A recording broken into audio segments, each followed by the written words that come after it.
ശ്രീകൃഷ്ണന്റെ ജീവിതവുമായി ബന്ധപ്പെട്ട രാസകേളികളും രാധാകൃഷ്ണ സ്നേഹവും ഏറെ പ്രശസ്തമാണ്.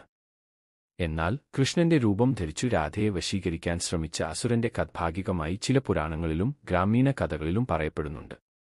കഥ: ഒരു കാലത്ത് രാധയും ഗോപികളും കൃഷ്ണനൊപ്പം രാസലീലയിൽ പങ്കെടുത്തുകൊണ്ടിരിക്കുകയായിരുന്നു.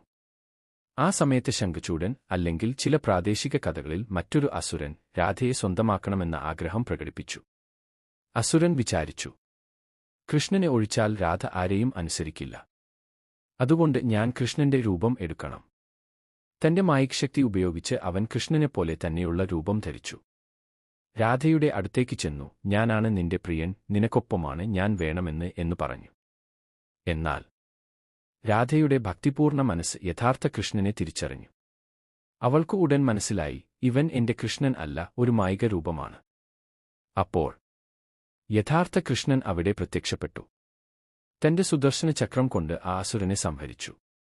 സന്ദേശം: സത്യമായ ഭക്തിയെയും സ്നേഹത്തെയും മായയും വ്യാജവേഷങ്ങളും തോൽപ്പിക്കാനാവില്ല.